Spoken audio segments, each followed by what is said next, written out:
आमदार रवींद्र धंगेकर आता आपल्या सोबत आहेत आणि त्यांचं नाव काँग्रेसच्या संभाव्य यादीमध्ये आहे। अधिकृतपणे अजून जाहीर झालेलं नाहीये, मात्र पुणे लोकसभा मतदारसंघासाठी महाविकास आघाडीचे ते उमेदवार असणार अशा पद्धतीची शक्यता वर्तवली जात आहे।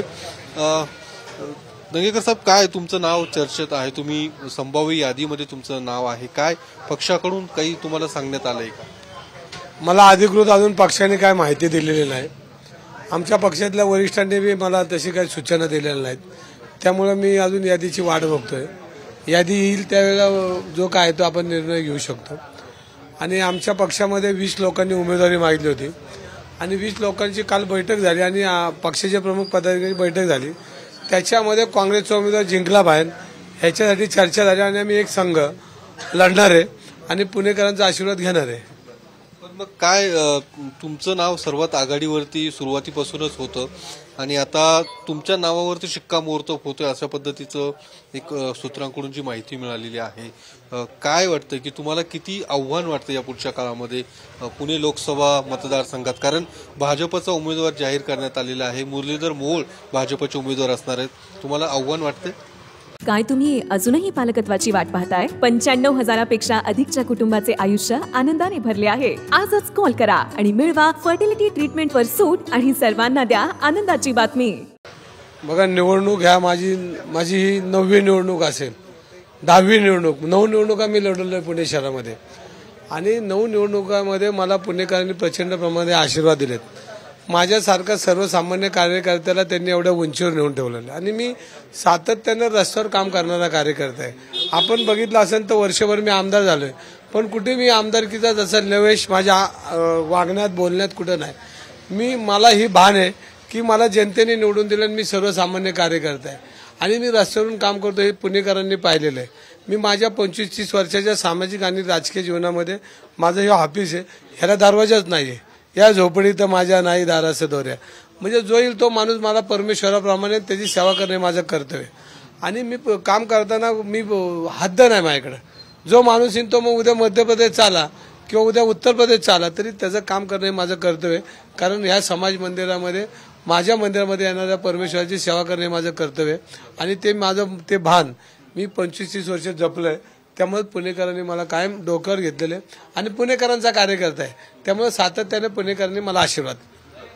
पण पुणे लोकसभा मतदारसंघ हा भाजपचा बालेकिल्ला राहिलाय असं म्हटलं जाते, कारण यापूर्वीचे पण खासदार भाजपचेच विद्यमान खासदार होते। आता तुम्हाला काय वाटतं की यामध्ये बदल होऊ शकतो? ज्या पद्धतीने एकूण तुम्ही कसब्याचं निवडणूक जिंकलेली आहे आणि कसबा सुद्धा भाजपचा हा बालेकिल्ला होता, त्यानंतर तुम्ही त्या ठिकाणी विजयी झालेला आहात। आता पुणे लोकसभा मतदारसंघात सुद्धा तसं काही चित्र होऊ शकतं, बदलू शकतं? बघा, पुणेकरांना कोणी गृहीत धरलं नाही पाहिजे आणि हा जनतेचा बालेकिल्ला, हा भाजपचा बालेकिल्ला नाही, हा जनतेचा बालेकिल्ला आहे। त्याचं उत्तर येणाऱ्या काळामध्ये तुम्हाला 50-55 दिवसांनी दिसणार आहे। आणि पुणेकरांनी बघितलंय की 10 वर्ष यांना सत्ता देऊन पुणेकरांची कशी राज झाली। आज पुणेकरांच्या पायाभूत सुविधेपासून पुणेकरांना किती त्रास आहे, वाहतुकीचा त्रास आहे, प्रदूषण मुक्त पुणे नाहीये, अनेक प्रश्न पुणेकर आज वेदना भोगतात। त्याचं उत्तर 50 दिवसांनी देणार आहे। माणूस एकदा फसवून, दोनदा फसवून, तीनदा फसवून, आता फसवण्याचे दिवस संपलेले आहेत आणि पुणेकरांना माहिती की हे फसवत आहेत आणि फसवणाऱ्यांना लवकरात लवकर पुणेकर धडा शिकवतील आणि पुणेकरांना कोणी गृहीत धरता कामा नये, कारण हा पुणेकर शुद्ध मतदार आहे, हा स्वाभिमानी मतदार आहे, हा छत्रपतींचा वारसा सांगणारं पुणे शहर आहे, छत्रपतींच्या पदस्पर्शाने पावन झालेली ही भूमी आहे। सर्व समावेशक राजकारण ह्या पुणे शहरात आपण बघितलंय।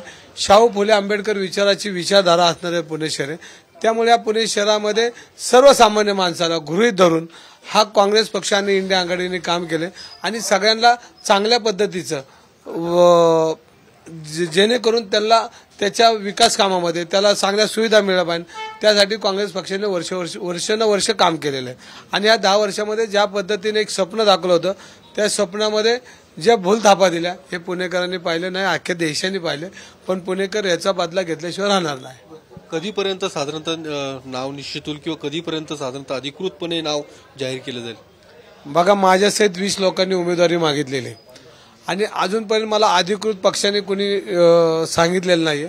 पक्षाची अधिकृत भूमिका झाली तर मी माझं मत स्पष्ट करेन, पण 20 लोकांनी ह्यामध्ये उमेदवारी मागितली आणि कालच काँग्रेस हाऊसला आमची मीटिंग झाली आणि त्या मीटिंगमध्ये आम्ही सगळे उमेदवार एकत्र होतो, पुण्यातले सगळे पदाधिकारी एकत्र होते आणि त्याच्यामध्ये ही भूमिका ठरली की जो काँग्रेसचा उमेदवार येईल त्याच्या मागे ताकदीने उभं राहायचं आणि काँग्रेस पक्षाला विजय करायचा आणि ज्याला उमेदवारी देतील त्यासाठी आम्ही सर्वजण काँग्रेस कार्यकर्ते, काँग्रेसचे सगळे पदाधिकारी, काँग्रेसचे नेते हे एकत्र येऊन त्या काँग्रेसच्या उमेदवार निवडून आणण्याचा आम्ही सर्वजण प्रयत्न करणार आहोत. तर रवींद्र धंगेकर होते.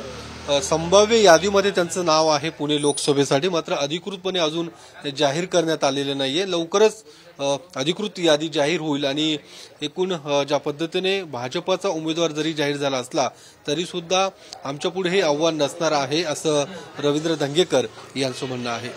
कॅमेरामन सुशांत राऊतसह योगेश बोरसे, TV9 मराठी, पुणे.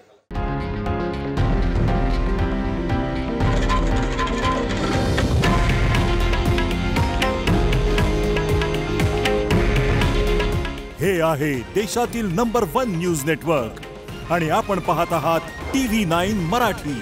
काळजी तुमची, हित महाराष्ट्राचं.